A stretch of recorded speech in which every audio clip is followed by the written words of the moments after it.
You gonna let us.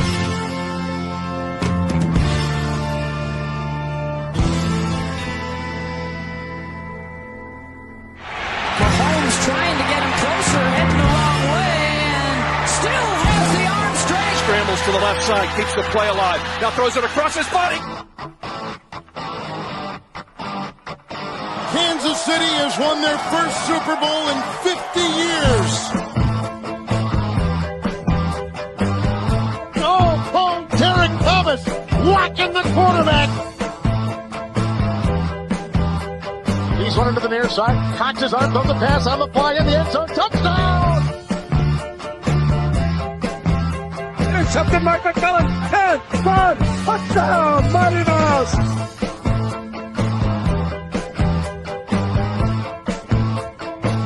Left side has a hold. Angles left, 10, 5, touchdown, Kansas City.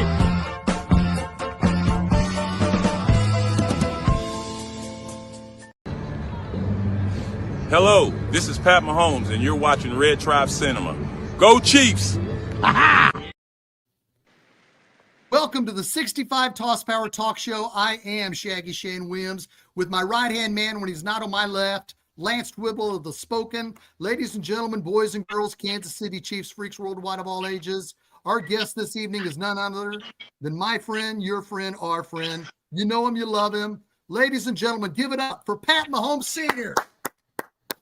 How's it going, Pat? Good, fellas. How y'all doing, man? We're doing great. We were doing great. Appreciate you time with us all. Every time you spend enough of your time to join us. You know, Pat, it's been a long off season.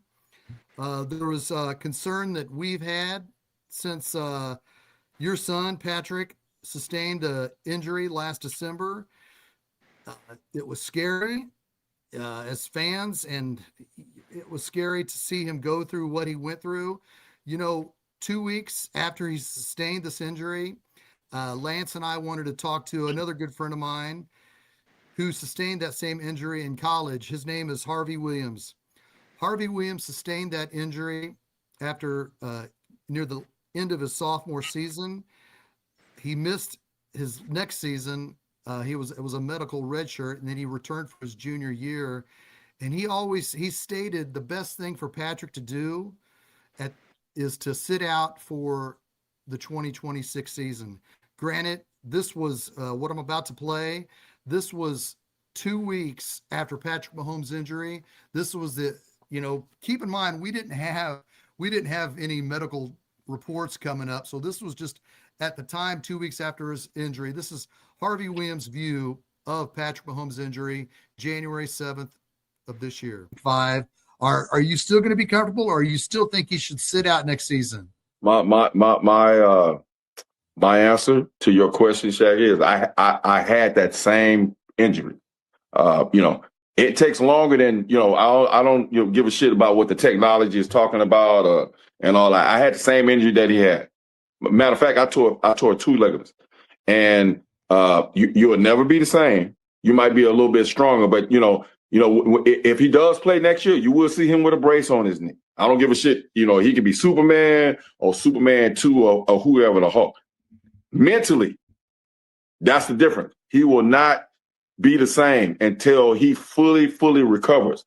To me, blowing your knee out like that, anterior cruciate, it takes at least, for me, for 2 years, because Mahomes is a runner. Mahomes is not sitting back there patting on the ball and just going to sit there and take a sack. He's extending plays.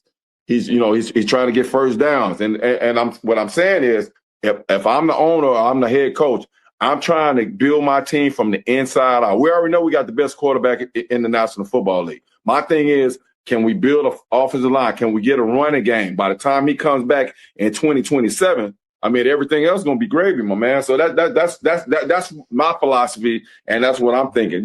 He can come back, but he's not going to be the same. A year out from having a major ligament tear. He's not going to be the same. Mentally, he's not going to be the same, and physically, he's not going to be the same. And Mahomes is really not that fast. So with a brace on his knee, he's gonna look like Willie Joe Namath. He's gonna look slow and sluggish. It was dire. It was but I respect Harvey Williams' opinion on it because, back 2 weeks after the injury, we didn't know what to expect. And I really wanted to hear how he felt about it as a running back. He was able to regroup and again be a number 1 draft pick. So 2 weeks after this injury, Pat, that Patrick sustained last December, did you feel along the same lines that the next year that he was going to be in question? I didn't think so. Patrick's, a little different, And then, you got to look at Harvey. Harvey played running back. Patrick plays quarterback. There's two different, running styles of that. He's going to be taking a lot of contact down low. He's got to be cutting through the holes, finding his way through the holes. Patrick, he runs, but he's a smart runner. You hardly ever see him running in traffic, and where he's going to take a big shot or something like that. So, the thing about Patrick is he got right after it. He tore it. 24 hours later, he was having surgery. 48 hours later, he was already starting, to rehab and start doing his stuff. And the worst thing they did was told him that, if he did it right, he could be back in 9 months. So he just attacked it doubly hard. So, the progress that he's made so far, I can't say I'm surprised. I, like Harvey said, I thought the hardest part to me would be the same thing as a pitcher having Tommy John surgery. I think the mental part, that's probably the hardest part of it. And that's what, me and him have discussed the most. I said, okay, I see you moving pretty good. He's sending me videos and stuff. Even before he got to training camp, him doing stuff, rolling out, doing different things. And I said, now the hardest part is, is you being able to trust it. You got to know that it's going to be there. You can't half guess it. Wonder if I do this, it's going to hurt. You got to build up, a rapport that you feel like, I trust it, I'm all in. And once you get that mental hurdle, get over that mental hurdle, then it's smooth sailing from there. Pat, it's funny because, that clip, I remember specifically that conversation because Harvey and I were actually having a lot of back and forths on that one. It was a very spirited debate that I was having, my much fatter bearded version from that conversation. But the thing I pushed back on was just knowing the competitor, the athlete that Patrick is and what he has shown, the resilience he has shown in his career to this point where he just doesn't take no for an answer. This better than we do. But the 2022 championship run was what signified that for me when he just refused to let that high ankle sprain keep him from leading this team to a championship. And that's exactly what he did, man. He fought through that. And for me, I looked at this ACL as a setback, but I didn't look at it as something that was going to affect his 2026 season. But not so much the injury that I want to ask you about, because obviously that is the biggest hurdle for him this offseason was to overcome such a significant injury. But we also know, and Shaggy and I were just talking before the show about how quick time has gone. We were reminiscent about that first, the home opener against the 49ers back in 2018 when you and I got to officially meet in person, and I got to meet the whole family, and just how surreal that day was and how quick that time has gone by. And back then Patrick was viewed as this young up and coming rising star, and now he's one of the vets, one of the older quarterbacks in the league. Because if you look at the dichotomy, you have like Matt Stafford and Aaron Rodgers, these really old quarterbacks in their late 30s and 40s. And then you have like Dak Prescott, Patrick Mahomes, and like a bunch of other guys that are like in their late 20s, and then it drops off. It's a really weird gap that we got here. So Patrick's now one of those like veteran players, and how quickly that's gone. So I say all that to ask you, Pat, from his father's perspective, what other adjustments are you seeing Patrick now that he's in his 30s? He's going to be 31 in September. No longer being that young kid, he's now one of the veterans in the league, obviously the most respected veteran in the league, being the most, accomplished veteran in the league right now. What are you seeing, from a physical standpoint, from a mental standpoint, emotional standpoint, with the family, growing? What are you seeing the adjustments from him as a professional athlete now that he's an older player? I think it's just all maturity. He's getting more and more mature. He came in as a pretty mature man and was kind of a leader, time he stepped inside the door, but he's always been a sponge. He got to learn that first year from Alex. He was a sponge the whole time. He picks things up real good. His recall is real good. So, you're not going to really surprise him. I think the thing that's going to be most important this season for him is that you're not going to really surprise him with looks, different defensive looks and stuff. And I think with all the experience and time he has now, that he's going to know how to get the ball out, how to get the ball delivered. And some of the stuff, being he's mature and he's coming off injury, he's going to know that he can't do some of the things right off that that he normally does. So he's going to find another way to make it happen. I mean, it goes back to our saying, players make plays, and you just got to figure out how you're gonna make the play, and he learns on the fly, pretty quick. So I'm not that worried about him. The thing about him that I want him to know is that he just, you go out there and play the game. You don't play not to get hurt. You just play the game, and if something happens, it happens. But I'm very confident in what him and Bobby and him and the Chiefs trainers have done and the work they put in, and I think it's going to pay off. So I'm not that worried. He's smarter. He's mature. So, hopefully he can use some of that, as older quarterbacks do when they become less mobile. Yeah. And another thing I wanted to share here, J.J. Burton's opinion of the injury, because he suffered the same exact injury. He started his career with Cleveland, then he was with Dallas, and before coming to the Chiefs in 1990. He did say he played wide receiver and Patrick plays quarterback, but this is just his opinion on Patrick's injury and what he thinks will take for him to get back. Think about Patrick Mahomes' health going into the season. Yeah, as you mentioned, so I tore my ACL twice. My left leg, my rookie year, my right leg, my final year. And one was the left leg was 2 ligaments. And I can just recall what I went through as far as rehab and how I came back. And that first one, a year later, I was going through mini camp, but I was wearing a sleeve. I wasn't quite there yet. And then when I went through training camp, I still wore the sleeve. And for that injury, it really took me about, when I signed with the Cowboys, I'd say like 16, 17 months to where I felt confident and ready to go. But then my last year, I had surgery in January. By December, I was on the track rolling, and I was running routes then, and I decided to retire. So I'm going to I agree with Harvey, but I'm also going to take into account that everything gets better. Technology, how they do surgery, how they rehab. So I'm going to give Patrick the benefit of the doubt to the point of where I think he'll be ready in a year. I think 12 months, 13 months is fair. But right now, I just, I caution, I just say, hey, take your time, get that baby 100%, because the biggest challenge, guys, is the mental part. It is the mental part. And I can recall when I was in Dallas and I was wearing my sleeve, I'm in month 16th or 17th. And one day, guys, I go, I don't need this sleeve anymore. And I took it off. And that's when I got over the mental block. And from that point on, I was good to go. So my prediction, if I was coach, I probably would not play him till the middle of the season. Now, I don't have the advantage of watching the rehab and I can't see the x-rays and all that, but I would just caution, because he'll be able to play, but he won't be himself really until next year. And that's the reality.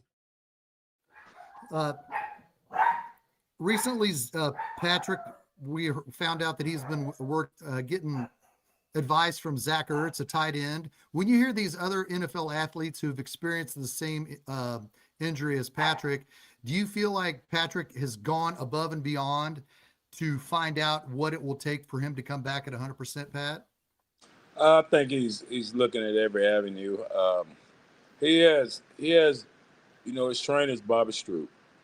And this is what Bobby does. He studies all this stuff. He studies, how people come back from these injuries, what technology is doing this and that. And like JJ said, technology has gotten a lot better. I mean, Cooper's probably one of the best, if not the best, guys for this type of surgery. He's been doing it a long time. And he's going back and doing his checkups and doing his x-rays and stuff, and Cooper's clearing him for this and he's clearing him for that. So, he's definitely on the right track. yeah, he's going to want to know what Zach Ertz says. He's going to want to know what Tom Brady did. He's going to want to know what all these guys did, and and take what he can, and and put it, in his mental Rolodex, and maybe some of the things he can do to maybe speed his way along. Yeah, is he going to want to play right from the beginning?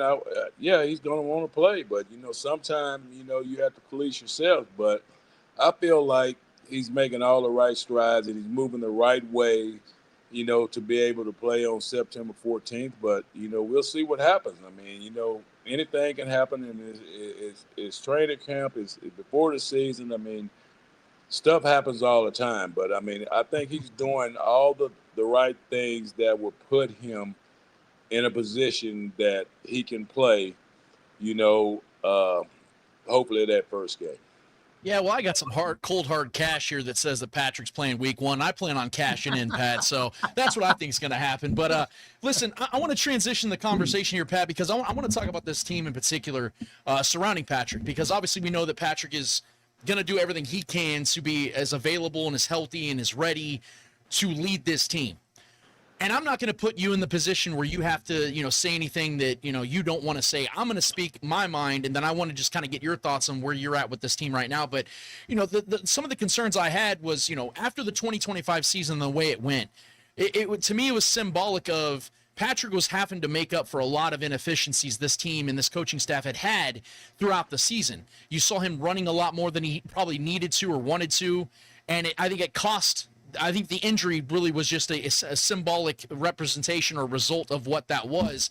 And so I wanted this offseason to be a drastic measures types offseason where the Chiefs made some drastic changes to their coaching staff, not like firing a bunch of guys or anything like that, but just bringing in some new, fresh eyes to kind of, help this offense evolve a little bit, because there was a lot of stagnant times and lapses in this offense. The defense didn't get off the field on third downs, third and longs. It felt like it was the same damn game every week, and it was growing really frustrating. I felt like the Chiefs had that opportunity with the top 10 pick, and be that as what it may, whether you agree with how the Chiefs handled things or not, I didn't like some of the moves they had made this offseason. I felt like they played it safe in some regard, and I feel like there's still such a reliance on Patrick being healthy and ready to play week 1 and that he's going to carry the load. I do love the fact that they brought in Kenneth Walker, a veteran who just won Super Bowl MVP, as his running back, finally getting him a running back that I think can really be a difference maker, a guy that can break the game open with long runs, big plays, game-breaking plays. That's something that Patrick has been missing pretty much since Kareem Hunt's first stint here back in 2017 and 2018. But outside of that, there are so many questions. We know that Travis Kelce, in my opinion, is the greatest tight end who's ever played, but Travis is 37. Rashee Rice has had a lot of issues on and off the field. Xavier Worthy has yet to really show that he's that first-round talent. There's just a lot of questions on this offense that I feel like Patrick is going to have to overcome, and I am concerned. The good thing for the Chiefs this season, though, is that the AFC is wide open. There is not one team out there. It isn't like the NFC side where you have like the Rams and you got these teams that are just like, man, we know those teams are going to be, competing for Super Bowls. We don't know. There's a lot of questions about the Ravens, the Bills, the Bengals, the Patriots. Are they going to be able to replicate what they did last season? So the Chiefs have an opportunity here to get back into that Super Bowl sphere. But I feel like there were some things this offseason where they may have missed, where they could have actually hit, and I just didn't see that they did some of the things they needed to do to help elevate Patrick this season. I think 2027 beyond, they'll have the money, they'll have the draft capital and things of that nature, but I do think there's a lot of questions on this roster right now. Just from your viewpoint, where do you see this roster right now? Do you have any concerns about particular positional groups, or do you think that they're set and ready to go to resume the winning ways of 2018 to 2024? I think that it can always be better. I think that it could always be better. But you got to remember, I mean, when you start paying the quarterback what you're paying him, it kind of ties your hands a lot. You can't pay everybody. You got to pick and choose and try to figure it out. I think EB coming back, I think that's going to be a big help. I think the offense rolled pretty well when he was there. Putting up, game-breaking numbers when he was there. So him coming back, I know you say, well, we've already had him before, but, it's just something about EB that makes you want to play. He's going to hold you accountable. I think that's what you need. I think you got a lot of things that were going on. I mean, playing in the 5 Super Bowls, all those playoff games, all those extra quarters, these guys, you're going to get tired at some point. Yeah. I'm hoping last year was that point. The guys, if you win, once you win so much, everybody's geared up for you. Everybody's you're circled on everybody's schedule. I mean, our guys are a little bit tired. Some are a little banged up. Some are getting older. But what I also think is getting your butt handed to you all year last year. I think it's going to make a lot of guys come out and be hungry. I think Travis is going to have a hell of a year this year. I know he's older, but I think he's going to have a hell of a year because everybody's talking about him. I think, Patrick's going to have a hell of a year because, some people are saying that there's people better and this and that. I think as a true number one athlete, as a guy who you said, well, in your mind, Travis, the best tight end in history of football. Okay. Well, Patrick, some people say he's one of the best quarterbacks ever in football history. And then when people start to question that, I think it puts a chip on your shoulder to go out and prove once again that, hey, I can do these things. Now, I know what you're saying. Maybe we get more line help. Maybe we can get, more receivers, more known receivers. But it goes back to that salary cap thing, man. I mean, once you start allotting a lot of money to few players, it's hard to be able to put, the athletes that maybe you want or Shaggy wants or anybody else wants because you just don't have the money to do that, So I think the draft this year was pretty well done. I think we got some people that are going to, come out and help out immediately. It doesn't matter if you put Patrick on a team with 4 Pro Bowl receivers, he's still going to try to do, everything he can to win. So I don't know if that helps. I mean, I think as long as everybody does their job, you don't have to be special. All you have to do is catch the ball, You catch the ball, you run the right routes, be in the spot you're supposed to be, then everybody can look like a star. I don't worry about the name on the back of the jersey. I just worry about that, that you be in the spot that you're supposed to be, know what you're supposed to do, and you do your job. And I think if everyone does that, we're going to have as good a chance as anybody to go out there and compete and win. Into that. John Harrison says, people can question him playing week 1. I just say, look back at Adrian Peterson. He tore his ACL and MCL December 24th. He started the 2012 season and ran for 2,000 yards and won the MVP. Medical knowledge is better now. Mahomes is a different animal. I am not doubting him. Amen to that, John. My point is, Pat, Kenneth Walker was a Super Bowl MVP. He's 25 years old. He's in his prime.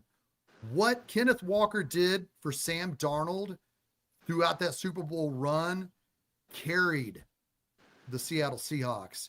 Sam Darnold showed some potential in Minnesota the year before, but he didn't have that guy in the backfield, and they went to the Rams in the wild card round and got smoked. Before that, they lost home field advantage by losing a division game to the Lions. I think we are going to see the Chiefs run more, have Patrick Mahomes run the ball, get under center, and give the ball to Kenneth Walker and be that guy in the backfield.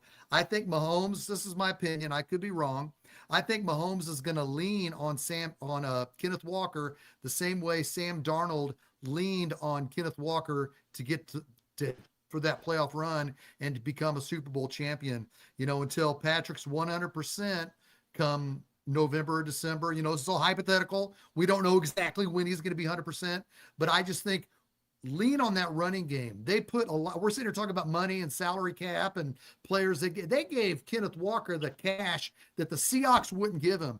The Seahawks said, we're going to make Jackson Smith and Jigba the highest paid wide receiver. We're going to make Witherspoon the highest paid cornerback. We're going to make who else am I missing? Somebody else played in Jigba and Witherspoon. Sam Darnold. They had to give Sam Darnold a contract. So they decided to give those 3 guys the cash and forget about Kenneth Walker. Now the Chiefs, Clark Hunt said, okay, 15 minutes into freaking free agency on March 14th, they gave that cash to Kenneth Walker to run the football until Mahomes is 100%. Pat, would you agree with my sentiment, or do you think along the same lines? What's your take on that, Pat? I think Kenneth Walker's a football player. So, I mean, yeah, we're going to try to give him the ball, and like you said, until he knows exactly what he can do, yeah, that's going to be a big help, to turn around and hand the ball off, hand the ball off 15, 20 times a game. We've never really hardly ever done that, and like I said, EB coming back, he's a running back, so he knows how important, that is. And then what that also does is if he's running the ball, that stops all the rushing and all that stuff. So that's another way to buy time. So, it's a lot of things. I got to say, though, what John said, Adrian Peterson, he's another guy from Beast, Texas. So, East Texas, like Patrick. So, they build a little different down there, corn-fed boys down there. So he's got a good point there. But yeah, I mean, it's gonna be smart, man. I mean, Andy Reid hasn't gotten where he's at from being no dummy. I mean, he's gonna know how to design some stuff, to get the ball out quick, and then take your shots when you need to take your shots. But it's gonna be work in progress. I mean, I can't wait to see it. We're gonna see what's gonna happen. But I also know that 1-5, he doesn't like to lose. So he lost a lot last year. Probably took him back to his college days at Texas Tech, and I know he didn't like that. So, he doesn't like to lose. So whatever adjustments need to be made, I think he's going to make them, and I think we're going to be just fine. I mean, I'm not going to doubt these guys. Ever since I've been there in Kansas City, they've been winning, and so but one bad, what we call a bad year, we didn't even get to complete it. We lost a lot of close games and stuff. So. I'm not that down on them. I mean, I know we don't got used to going to the Super Bowl and the AFC Championship every year, but realistically, that's just not how it works. So, hopefully, you get out there and give these younger guys a chance to get started. I mean, Patrick had to take his chance. 2018, nobody said we were going to be going to Super Bowls and stuff. 5 out of the next 6 years, like they did. So, everybody gets a chance. You go out there and prove yourself, and each guy got to step up and do their job. I'll never forget, Pat, when you were on my show on the Spoken Podcast years ago, you said something that always resonated with me when it came to Patrick, because I've always wanted to kind of tap into the psyche of what makes Patrick who he is. Obviously, he's a damn great athlete and all that stuff, but it's the psyche, it's the obsession of the game that separates these guys. It's what makes LeBron, it makes Michael, it makes Kobe, it makes those guys who they are. And I remember you saying something about how Patrick, when it comes to winning and losing hurts. To him, it hurts more than winning feels good. And that's always stuck with me, because that to me is the antithesis of what makes him better than the rest. And so I'm really excited for this question, because I've been wanting to ask you this one for a minute, because Pat, you kind of brought it up just a second ago when you said, some people are starting to maybe doubt, Patrick at this point of his career now, especially with the injury, the kicking him while he's down aspect. And, I'm not going to name names here, Pat, but, you're seeing it, I'm sure, online, and you're seeing it on TV, you're hearing it on radio about, certain other quarterbacks that are getting the praise and the glory. And they're good. They're great. There's other damn good quarterbacks in this league. I'm not trying to say that, but I want to get your thoughts on something, Pat, because you happen to be the father of the best quarterback in the league, and I'm not gonna get you to say this, but I'm gonna say this. Patrick doesn't get the respect that he deserves. If any other quarterback had the career to this point that Patrick had, we're not having the debate of who the best quarterback is, even with this injury that he just suffered in 2025, and they had the season they just had. And it's baffling to me, because we see Trent McDuffie when he's with the Chiefs and he has all pro seasons and he's kind of overlooked. But the moment he goes to the Rams, all of a sudden he's in the top 5 of all these rankings of the best players 25 and younger. It's marvelous to me how this works. And so the reason I'm bringing all this up is I want to ask you, just from your perspective, both as his father and someone who watches this sport so closely, what is it, do you think, that makes this the narrative where we are sitting here every day watching these talk shows and these guys are saying that he's no longer the greatest, or this guy is surpassed and these guys are better, even though he's the one that's done the things these guys are still trying to even do at all? What is it, in your opinion, that makes this the narrative out there right now in the national landscape? He's too nice.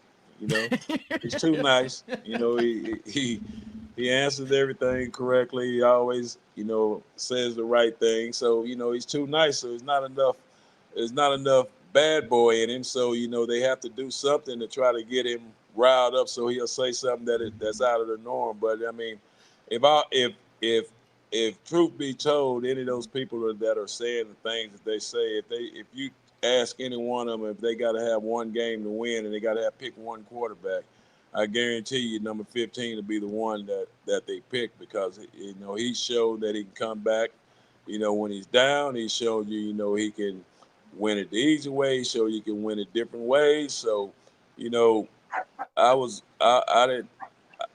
never really gotten into it, but by far to me, he's the best quarterback in the NFL, and hopefully, you know, he's healthy so he can show off those wares again and go out and perform and do what he's always doing, and that's try to win ball games.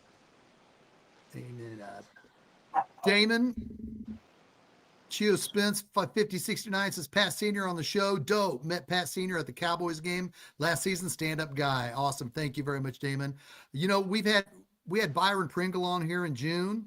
He won a Super Bowl with Patrick in 2019, and we're going to have him back for the regular season. Count on that. You know, we look for these unsung heroes on the wide receiver roster to make the team. One of them who's having a great camp is Andrew Armstrong, 6'4", 210 pounds. He did enough. He did a lot blocking against the Rams. Let's take a look, courtesy of NBC 41 last Friday. I take a lot of pride in it. I take a lot of pride in blocking. You can ask my teammates and all that. Like, I'm always happy about, you know, if I can make a block for a teammate or if I can do this for a teammate. Like, I just love it, and it's been fun to do those things. It's a want-to. It's more of a want-to than a scheme of things. Like, I feel like if a player wants to go block somebody, he's going to block them. So, you know, like I said, just being wanting to block him and wanting to, like, destroy him on the block as well. I'm giving my Byron Pringle Award to Andrew Armstrong and making this team. Pat, what you have seen or what you have heard about Andrew Armstrong? He's physical. He's having a great camp. What do you see from Andrew Armstrong that you like? He's got a big body. You know, he's a big body. He's a big body wide receiver. We haven't really had a lot of those. You know, we've had some big tight ends, but as far as a tall wide receiver, I think Thornton was pretty big last year. But to have a guy that's big that'll go out in the field and block it, which is going to be important if we're going to be running the ball more this year. So, you know, hopefully he keeps on, you know, getting better and better each practice, and hopefully, you know, if he can get open, I think Patrick will be able to find him. He was on the Miami Dolphins practice squad last year. He was undrafted. He was on Miami and Detroit, and, you know, and he's really having a good camp, and I hope he makes the team, and that's my prediction. Go ahead, Lance. No, it's okay. My question, Pat, that my final question for you here, man, because I appreciate your time, obviously, and obviously we're getting ready for the season, so this is the time where we start making predictions and things like that. I'm not going to ask you to make any predictions, of course, but, you know, looking at the AFC landscape right now, I mentioned it a few minutes ago. It's wide open. There is no. I don't think there's any team out there that you look at and you go, okay, they are without question the standalone representation of what the AFC is going to be this year. There's no team out there that is definitive, in my opinion. Now, there is one team that has been most consistent, and that is the Chiefs. But as we know, they've come off a very rocky season in 2025. So there are questions, and there are things that we got to see from this team to show us that they can get back to that this season. So I ask you, Pat, with you know, just from your opinion and what you're watching going into this season, when you look at the AFC as a whole and you look at, you know, okay, here's the Chiefs and them trying to, you know, get back to what they've been doing for the last better part of a decade, which is, you know, contending for Super Bowls on an annual basis. Who is the team in your eyes, or rather, you know, the quarterback or the coach or just the whole team as a whole, that you think can stand legitimately in the way of the Chiefs from getting back to that? Like, who's that team that you look at in the AFC is like, damn, that's the team I'm going to be looking out for? The Texans. The Texans. I like that. I think their defense is outstanding. I think the addition of Montgomery to go with Marks, they're going to be able to run the ball a little bit. I think if CJ returns anywhere near the form that he was the the first couple of years, they're going to be a hard team to beat. Fortunately, we don't play them much, so it would be, if we saw them, more than likely it would be in the playoffs. So, anything can happen in the playoffs. But a team that the one that gives me the most concern is the Texans. I mean, I know we have trouble with the Bengals. I know we have great games with Buffalo and all them, but we've beaten all them, and we've beaten the Texans too. But with this new defense, and then adding Clowney and some of the others that they have added, I mean, they're going to be a tough team. They're going to be a tough out. I like that. Pat, real quick, last question about the Chiefs before we let you go. Always thank you for your time, buddy. Are you concerned at all about the mental state of Harrison Butker? Because when you're a kicker, we've seen kickers fall off, like Mike Vanderjagt. He made every kick in 2003 and most kick in 2004. And 3 years later, he was out of the league. And same thing with Martin Gramatica from the Buccaneers and the Cardinals. Do you think his problem with missing extra points is more mental than anything? It's kind of hard, man. I mean, I play baseball, and I've been I've been teammates with Chuck Knobloch. I was good friends with Rick Ankiel, and had another buddy of mine. We was coming up through the minor leagues. That was the number one prospect in baseball, and woke up one morning, he couldn't throw a strike. I mean, I don't know how that works, how that happens. It's got to be mentally. It's got to be mentally, because a guy can go back and kick a 69 and 58-yard field goal like it ain't nothing all day, every day, and then you miss, extra point. People say, well, it's just concentration. It's just concentration, but it's got to be more than that, because most people do it. So it's just something that you got. You're gonna work through. But I tell you what, if he keeps on kicking them from 50-some yards like that, and consistent, and always hitting them game winners like he does, I could take missing an extra point here or there. So I'm happy with it. Right. All right. Anything you want to say in closing, Lance? Yeah, obviously, Pat, every time I get an opportunity to talk with you, man, it means the most to me. You've always been very gracious to me. You've always been very welcoming to me. I mean, like I said, I remember back in 2018, the home opener, you invited me over, met the whole family. And since then, man, I've considered you a good friend, and you've been nothing but nice to me. Your whole family's awesome. Trisha's amazing, amazing woman. And I've just consider myself very lucky to get to know you, man. And doing stuff like this is still, I have to literally, I'm pinching myself as I'm talking around, man, because it means a lot to me being a guy that grew up being a Chiefs fan and seeing what your son has been able to do here. It's nothing short of humbling, and it's nothing short of awesome. So I always just appreciate your time, man, because I know that you're a busy man. You got a lot going on, dude, but it really does mean a lot that you're hanging out with us and getting to talk football. And I'm with you, man. I mean, I might be one of the more pessimistic people out there, or I just, more skeptical. I think it's the right way of putting it. But I like the fact that you tell us what you're really thinking. You're not one of those people that tries to just play the PC card. You definitely, you keep it real, and we appreciate that, because that's what I know the people that are watching the show and tuning in, that's what they want. And I appreciate you contributing to that. It means a lot to us, man. Well, I appreciate it, man. But since day one when I met Shaggy, we've had this great relationship. Since I met you, we've had this great relationship. And one thing that I know about y'all is that y'all are going to say what you're going to say. Whether I agree with it or not. And that I can dig, because I'd rather be talking to people that have an opinion than yes people, and saying this and that. And I hope I'm always be the same. I mean, y'all call me anytime. I'll get on this thing. Chiefs Kingdom has been great to me since day one, since I've been there. So that's why I have no problem, going to La D, going out and hanging out and doing all this stuff, because I've always felt welcome there. I always felt like family there, and I definitely feel like family here. So anytime y'all want, where I'm at. Y'all got my number. Give me a call. Let's go Chiefs. Excellent. Pat, I can't thank you enough. Again, you've been since I was doing the Shaggy Shane show out in Arrowhead, when Patrick was backing up Alex Smith, you came out and you joined me and did some YouTube with me on then. Really quick here, G6 Picks says, love you, Pat. We all love you. And We can't wait to have you back on during the regular season. I hope you and Trish have a great evening and a great regular season, and we will definitely stay in touch. I love you, Pat. Take care of yourself, and God bless. Love y'all too, man. Y'all do it. Love you, man. That is Pat Mahomes Sr. Lance, it's always great to have Pat on. What'd you take away from that with Pat Sr., Lance? Well, I just wish that we could book him every single time we do a show, man, because it's just fun, dude. Because it's like three buddies just talking, dude. Like he's one of the guys. You know what I mean? You can always tell, like, when you're talking to a former athlete and a guy that gets it. You know what I mean? When you have conversations like this, he gets it, and so it means a lot, man. This is always a blast. I mean, Pat and I have had our separate conversations on the phone and in text and stuff like that. I know you guys have as well. And he's just always been a great dude, man. He's like I said, he treats people like your people. He doesn't, treat you like you're below him or anything like that, dude. That's why this, even though like I said, I have my strong opinions on things. The one thing when all this is said and done, and Patrick is done with his NFL career, and we move on to the next chapter of Chiefs Kingdom, if you call it that.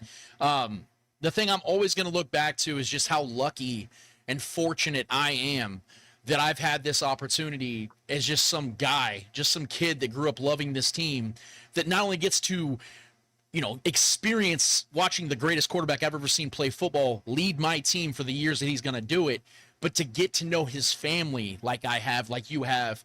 That's just something I never knew I could sign up for. Like, if somebody would have told me, hey, Lance, at 9 years old, you're going to be able to watch Patrick Mahomes lead your team for the next, when you're in your 20s and 30s, you're going to see him lead your team for 15 plus years. I'd be like, sign me up. That's all I need to hear. Like, I'm good with that. But to say, like, somebody goes, oh, and in addition to that, you're going to also know his family, and they're going to treat you like family. Like, I don't know if I could accept that. So I'm just blessed, man. I'm very blessed. I'm very humbled. And I'm going to give you credit for that, bro, because you're the one that bridged that gap. You're the one that made that possible. Because if you weren't my boy, you weren't one of my best friends in my life, that would never would have happened. So I have to thank you for that more than anything.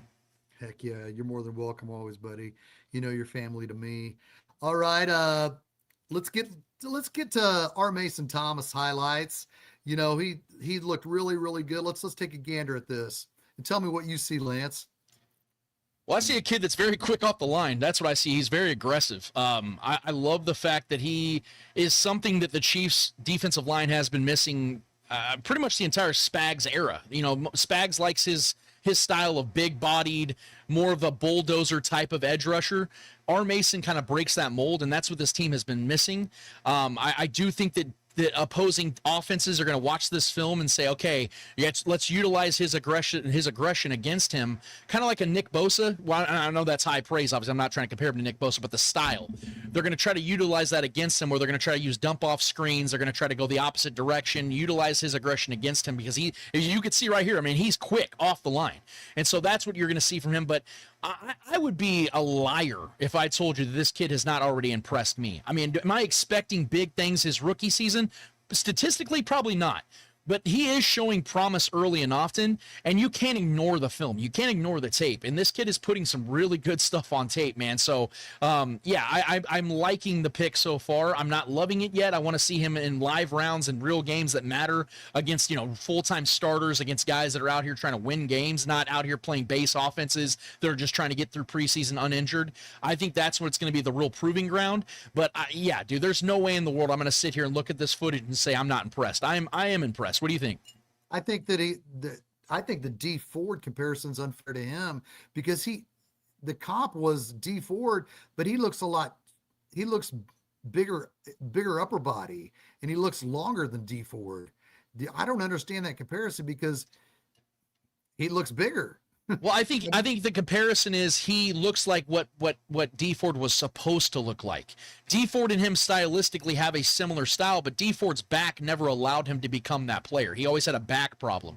R. Mason doesn't have that issue, so that's why his burst looks so much more definitive. It looks so much more real. It doesn't look like he's trying to manufacture it or force it. It looks natural, looks fluid. So that's why R. Mason looks like a better version of what D Ford was supposed to be. So I think the comparisons are valid. I just think there's a negative connotation that comes with it, because we know what D Ford cost this team. Right. Kevin Gable, Shaggy, hope you guys are doing well, ready for some damn good football this year. Hell yeah. Clay Windler from Migos. Red Tribe Cinema says R. Mason, Derek Thomas. I wonder where he got that idea, but that's some big shoes to fill. John Harrison, our guy, says Thomas can be a Nick Benito style rusher. He's got dog in him, which is true. I will add to that, because Nick Benito, to the comparison, was a 3rd round pick, so it is comparable. Nick Benito, as we know, is one of the best pass rushers in the league. So if the Chiefs are going to get Nick Benito out of R. Mason Thomas, they hit a grand slam with that pick. So yeah, let me go ahead and just sign up for a Nick Benito comparison for sure. I guess they're buddies. They. Oh, really? Yeah. R. Mason Thomas said they're really good friends. So they. Oh, let's hope that rubs off on R. Mason. Well, they went to the same school, I do believe. Let me look this up real quick. I mean, when you look up R. Mason Thomas, let me take a gander here. Nick Benito, I think they went to the same school. Let's see. Gander at it. Yep, Oklahoma Sooner. So they both went to the University of Oklahoma, so they're definitely tight. R. Mason Thomas, like I said, always talks positively about his relationship with Nick Benito. So John Harrison making that comparison, saying he's got that dog in him. I think they're two dogs. They're two dogs. Like my dogs here barking. They're barking at me. Say, is that Nick Benito and R. Mason in the background barking? I got R. Mason Tutty over here and R. Mason Pacha. They're here barking. But without going back to the Ruben Bain discussion, because we've hammered that, and your point is well taken. We are going to compare R. Mason Thomas to Ruben Bain this year, because of the fact the Chiefs could have drafted Ruben Bain. Lance, we saw, I don't know if you saved any clip of Ruben Bain since this is a Chief show, but from what you saw of Ruben Bain's first, what's the only time we're going to talk about Ruben Bain this extensively, unless we have to. From what you saw of what the film we just put out for R. Mason Thomas, in what you saw of the film of Ruben Bain, what do you see their differences are as edge rushers? Well, I mean, Ruben Bain looks like a guy that's going to be an all-pro his rookie season. I mean, I don't know if you noticed, and maybe the odds have changed, but last time I checked, Ruben Bain is already in line he has the odds-on favorite to be the defensive rookie of the year. R. Mason Thomas has the potential to be a really good player in this league. Ruben Bain has the potential to be one of the best players in the league. And I don't say that like lightly. I reverence and respect the greatness of players in this league. And Ruben Bain should be a Chief. That's no knock on R. Mason Thomas. That's no knock on Mansour Delane. That's no knock on anybody. And I'm not going to rehash the conversation, but you saw it in that preseason game, and you're going to continue to see it this season. You're watching clips of him in training camp when it's 30 minutes after practice is over in that hot heat that they practice down there, and he's out there still running drills by himself. This dude is a workhorse. He is a class act. This is a guy that's going to be a perennial all-pro. He's going to be a guy that's going to be leading the league in sacks. He's going to be a guy that is going to be a force to be reckoned with, and it just – even if R. Mason becomes a really good player, I continue to believe that there's another dimension or another version of me that's enjoying the potential of Ruben Bain and Peter Woods playing together for the next 5 to 10 years, because that would have been everything to me, man, to see those two guys just wrecking quarterbacks every single week from September to February. And here's the reason why, Shaggy. Let me just say this real quick, and I'll hand it back to you. The biggest reason why is because we look at the way the Chiefs roster is built right now. And this is based upon the idea that the Chiefs are trying to win another Super Bowl in 2026. If you look at the roster right now, we have to be honest and say that the Chiefs do not have enough offensively right now to be one of the top 5 offenses. I don't believe that. I think that they could crack potentially the top 12 around there, but they don't have an offense that has enough skill around Patrick Mahomes to score enough points to be up in the upper echelon this season, which means that you got to play more like 2023, where you have a defense that is consistently getting pressure and getting sacks, guys that are going to make the other quarterback have to work for everything, and then you're shutting them down. You're one of the best defenses in the league, and the best way to do that is to have the best front 7 imaginable. And yes, R. Mason could become that. I don't think it's going to be immediate, though, if it does. I think it's going to be a couple years when R. Mason really starts to develop into that player, because they even even that was when Nick Benito started to really develop into a top-tier player after year one. And Ruben Bain is a day one starter. He's a guy that you start immediately. And I think that 14 other teams really effed up by passing up on Ruben Bain. And he's going to show that. And the idea, because and I told you before the show, and I've said it 100 times before, Peter Woods was my favorite player that the Chiefs took by far. He was a guy I wanted at the back end of the first round the entire time, and I've been consistent on that. And you're seeing that he's going to be an absolute dog as well, and I'm surprised he isn't barking in the background either. But Peter Woods is going to be that guy as well, and to pair those kinds of guys up is going to be what Patrick Mahomes needs for a team like this. Because like I said, I don't believe personally, and I could be wrong, I don't think they're going to have the offense that's going to be able to justify having a defense that's not able to get after the quarterback on a consistent basis, which I think the defense is going to struggle to do again this season. If you had Ruben Bain there with Peter Woods and Chris Jones still there as that veteran, with George Herloftis, with Ashton Gelati, all of a sudden, you have a defense that takes that pressure off of Patrick Mahomes not having to manufacture those points or have to play such close, tight-knit games. You're going to have a defense that can lead the way and can shut down the opponent to where Patrick and the offense just needs to make a few key plays here and there and win like they did in 2023. Is it the funnest, most sexy version of football? Hell no. In fact, I don't enjoy it most times, but it got them to a Super Bowl, and they won that damn Super Bowl by playing that way. And if their roster, especially on the offensive side, is going to look the way that it does this season, you need a defense like that. So the best hope is that R. Mason can become something close to that, but there's no question in my mind that the Chiefs really did whiff. Even if Mansour Delane becomes a stud, you needed to get that dog on the defensive line, and Ruben Bain 100% is that guy. And I'm so happy for Bucs fans, and I know that you have an attachment to the Tampa Bay area, Shaggy. They're going to be enjoying him for a long time, man. Right. Well, I think to your point about the Chiefs and the 2023 offense, the Chiefs last year in 2025 ran more RPOs than any other team in the National Football League, and they were really, really bad.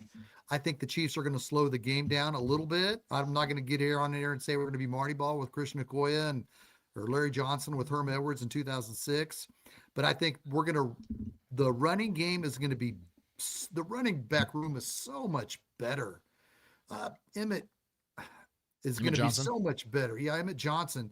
I mean, that room is, along with the interior offensive line, are going to be dogs, literally. There we are, barking away. I think that that's definitely going to help. Let's take a quick glance at the roster here, Lance. You said you put it in here, the quick glance of the roster. Yep. Where's it at? I'll pull it up for you. Okay, go and throw that roster on there. All right. Right now they got Cyrus Allen. Do you like him as a number 4 receiver as a rookie? Or do you think Andrew Armstrong has a chance to leap over him at 4? Or do you think Jalen Royals has a realistic shot because here, let me just say what I think. I think Jalen Royals is going to be that number 4 wide receiver. I think we've seen enough of him, and what he did in Tampa Bay was impressive. He was able to make some catches and make some guys miss. And as I alluded to, nobody's saying this, but Shaggy Shane, you heard it here first. Demarcus Robinson had 0 offensive snaps 10 years ago in 2016. He was also a 4th-round draft pick. And as a rookie, he was only on kickoffs and punts. And in his second season, Demarcus Robinson blew up. We saw that in preseason when Patrick Mahomes was a rookie and he was throwing the ball to him nonstop. We saw Demarcus Robinson in his second year explode. That is my prediction. I think Jalen Royals will be the number 4 wide receiver, but I also like Cyrus Allen at 5. And like I said to Pat, I think Andrew Armstrong is going to get the Byron Pringle Award, make this team and be a bad boy. I think they will keep 6 wide receivers, but I think that's going to coincide challenge with your guy and Dave Tobe's guy, Nico Remigio. So I think Nico Remigio and Andrew Armstrong got to come on strong this game against Seattle, because I think both Andrew Armstrong and Nico Remigio are vying for that 6th wide receiver spot. Granted, Nico Remigio is a guy that's solid. He doesn't get the yips. He catches every punt. That's why Dave Tobe loves him. And I know that's why you love him. You know what you're going to get with Nico Remigio. But I think Andrew Armstrong is going to try to beat him out for that 6th and final wide receiver spot. What's your take on that, Lance? Well, there's what's going to happen, and there's what I do want to happen. I would rather keep Andrew Armstrong over Jalen Royals because to me, Jalen Royals has shown me, in my opinion, nothing that makes me think he's going to actually be a guy in this offense. And if he's not going to be a guy in this offense, he has to be special teams, and he doesn't have that either. So Cyrus Allen is, in my opinion, right now, the solidified wide receiver 4. We've seen it from not only the team, but the media. We know how this goes, man, because we saw with your guy a couple of years ago with Justin Ross. Once the hype becomes a thing and the fans really start to cling to a player and they start making some notable catches in preseason and in training camp, they make the roster. Cyrus Allen is going to be a guy that's going to get real opportunities in this offense because he is showing that he deserves it. Do I think that Cyrus Allen's going to become what Nate Taylor and these guys are glossing him as Jamar Chase and Stephon Diggs? No. Do I hope he does? Hell yeah, because if he becomes that, this offense is significantly better because you got a guy late in a day 3 pick that becomes a star receiver. So I'm all for that. But I'm not banking on that right now. We know that Andy Reid does not trust rookie receivers in his offense. He doesn't play them a lot, but he will be their wide receiver 4, so I'm not really even debating that. When it comes to wide receiver 5, I would keep Armstrong. And Nico Remigio will make this roster because Dave Toub always gets to have his guy. And if Dave Toub is going to have his guy, then it's going to be Nico Remigio. And I do not think they carry 7 receivers because this team doesn't have enough good receivers to justify having 7 receivers. We saw how that went in 2023 when they kept 7 receivers. How'd that work out? Oh, yeah, they had one of the worst wide receiver rooms in the entire NFL. This is not a great wide receiver room by any means. If they lose Rashee Rice or Xavier Worthy to injury this season, this is a bottom 5 wide receiver room in the NFL as currently constructed. So they're going to have to bank on those 2 guys leading the way. Xavier Worthy's going to have to finally show that he is worth a damn, that he is worth that first overall pick in 2024, because so far he has not shown that at all. Rashee Rice has got to be able to beat man coverage and stay out of freaking trouble and not get injured. If he can do that, he's going to get himself a long-term deal, whether it's in Kansas City or not. He's too talented. He will get a contract somewhere in the NFL. But outside of that, man, there's a lot of questions. Tyquan Thornton dealing with a hamstring injury. He's a burner down the field. He stretches the field. He's going to have a place in this offense. He's always going to, and he's a fan favorite. That marks the spot. So if I'm betting on it right now, Rashee Rice, Xavier Worthy, Tyquan Thornton, Cyrus Allen, it's probably going to be, like I said, Nico Remigio, and then you're talking about Armstrong or Jalen Royals. More than likely, Jalen Royals will make the team over Armstrong, but I would take Armstrong because, as Pat said earlier, he's that big-bodied receiver this team really doesn't have, and I want more guys like that. Look, dude, I'm a size queen when it comes to receivers. I want a dude that's 6'1", 6'2". I'm sick of these 5'10", 5'11", 180-pound receivers that Andy Reid has a fetish for. I want to see 6 foot plus, 200-pound receivers, and that's what Andrew Armstrong is. It makes no sense to have this guy on this team that's showing promise in training camp, in practice, and in preseason, and then not let him get a chance in this offense. I want to see that happen.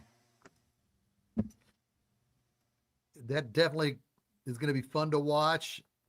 Let me see what the comments are. Kevin Capel says Emmett Johnson is very impressive. What an upgrade over Pacheco. Yes, Pacheco wasn't the same after a second injury. John Harrison says Woods and Tonga are going to help the D more than some people realize. Besides Jones, they were in desperate need at defensive tackle last year after Lott got hurt. That is can I say something to that real quick? I agree 100%. I think the interior side of this defensive line is going to be really good. I think even the defensive ends are going to be really good. The concern I have, though, is are they going to be able to manufacture enough pressure on the quarterback? Because I think this defensive line right now, as constructed, is built better for against the run. I think they're going to be really good because Tonga is an absolute he's a block. He's a wall. And I think Peter Woods is going to be that guy as well. But I mean, if you look at the collection of guys right now, they're going to be on the defensive line. I don't see a lot of guys that are going to be getting a ton of sacks. I don't see that. I hope I'm wrong because I believe in Peter Woods 100%, but I don't think he's going to be a guy that's going to give you 10 to 15 sacks. I hope I'm wrong, but I think he's more of a guy that's going to give you 6 to 8. He's going to be one of those guys that situationally on a third down gets you one of those sacks because he's just too damn good. But I don't think he's going to be one of those guys that's off the edge that's giving you 10 plus. I could be wrong, hope I'm wrong, but I just don't see that. So the question then is begged, where are the sacks coming from this year? Is Karlaftis going to finally become a dude that's going to give you 12 plus?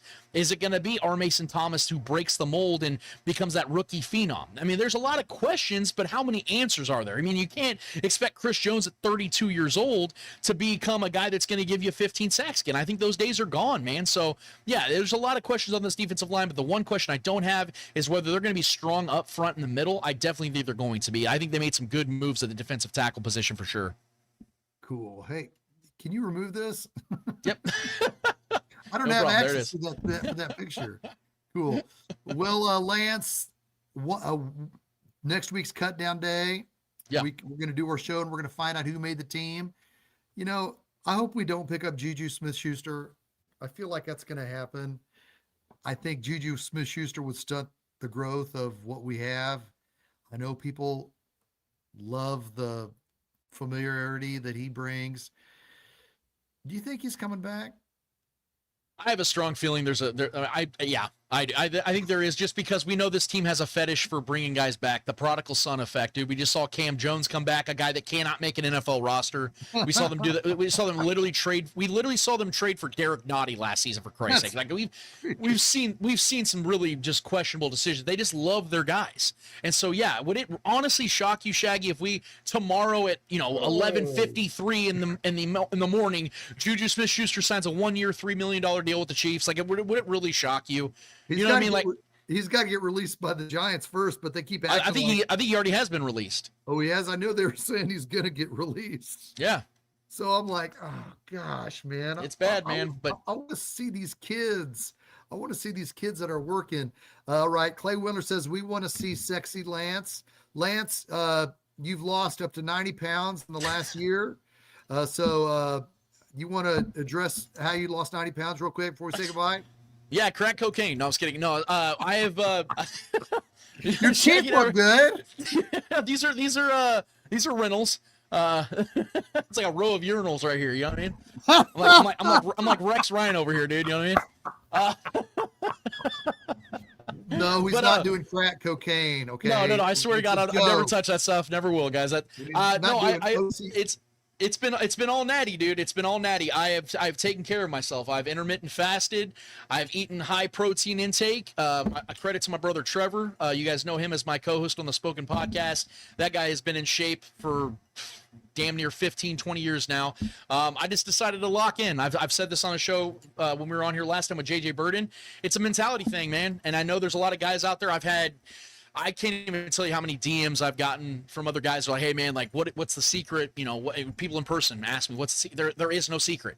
I am not anybody Ozempic, special. No Ozempic, right? No Ozempic. No Ozempic. I swear to you, I'm not even hating if you do that. If you feel that you need to, go ahead. Talk to your doctor. If he prescribes it, go ahead. I decided just to make some real changes. And it's just making the decisions we all know we need to make. You got to eat healthy, you got to sleep healthy, and you need to go lift some weights. That's what I recommend. I lift weights 4 to 6 days a week, every single day. And I'm not talking about being in the gym for 2 or 3 hours at a time. I lift 30 to 45 minutes a day at most. You just go in there, get some HIIT training in, maybe get some cardio, make sure you're getting your 10 to 15,000 steps. You eat eggs, eat egg whites, eat your fish, eat your chicken, eat your protein, eat your steaks, eat your burgers, eat all that stuff. Enjoy food, but make sure you're eating portion controls, make sure you're working out, and make sure you're getting yourself 6 to 8 hours of sleep every single night, guys. It's so important to rest. Everybody looks at the diet and exercise, which is very important, but the sleep is the most important part. You got to make sure you're getting your rest, man. So that's what I did. That's why I'm down 90 pounds. And I'm telling you right now, if I can freaking do it, you can freaking do it, man, because I just decided to make the decision. Just lock in, man. And if you guys need my help for what it's worth, just message me and I'll talk you through it, and let's get a lift in together one of these days if you live in the Kansas City area. I don't give a damn. I want to see people live healthy lives, dude. And I decided to do that, and I feel damn good about it. Amen. Again, this was a joke. We do not encourage crack cocaine. Lance was joking. Lance, tell him one more time you were just joking. 100% joking. I have never touched that stuff in my life, and I never will. I don't mess with powders. I don't mess with those substances. Those are bad for you. You lose weight doing that stuff, but you also lose your damn teeth doing it, like Shaggy said. So do not touch the coke. Stay away from crack is whack, baby. Don't do it, guys. Listen to Lawrence Taylor. Bad and good. Well, ladies and gentlemen, once again, thank you to our dear friend and brother, Pat Mahomes Sr. I can't thank him enough for his insight, his intelligence, his the way he feels about your Kansas City Chiefs. Lance, anything you want to say in closing before we wrap this up until next Tuesday and we look at the 53-man roster? Well, I've talked a ton, and I appreciate you always giving me the platform to do so, Shaggy, because I talk a lot. But all I will say is what I always say when we sign off. I appreciate all you guys, man. It means the world to me. And shout out to our guys at Chief Concerns, Marcus, Tasia, and obviously JD, the great Jason Dunn. Love you guys. Thank you so much for the support. It means the world to me, you guys. Those are some of my best friends out there as well. Go follow them, guys, if you can. If you're not already, I don't know what you're doing if you're not. But thank you guys. It really, I mean, we've had hundreds of people watching tonight. That means the world to us. I know it means that I can speak for Shaggy when I say that. The fact that Pat Mahomes Sr., the father of the greatest quarterback in the NFL and a renowned pitcher himself, had a successful major league career himself, to be able to take time to hang out with us too, Jamokes. It's so cool, man. And it's always a blast to talk to you guys, even if we didn't have guests. If we were just talking to you guys. I love this. This is so much fun. I told Shaggy before the show, I've had several people come up to me the last couple of months and talk about this show and how they're fans of it, and you know, they want the Spoken to come back, things like that. I'm going to be doing some shows, guys, I promise. Stay tuned for that. I'm going to be doing a prediction show like I do every single year. But more than anything, I just want to say thanks, guys. It means the world to me that you guys give a damn about what we want to say, what we have to say, and you guys chime in. That's what I love. You guys don't just join in, you also chime in. That makes the show what it is. So thank you, guys, and thank you, Shaggy. I love you, bro. You too, man. Until next Tuesday, when we're breaking down the cuts in the final preseason game, this is Shaggy Shane and Lance Twidwell saying, "Go Chiefs!"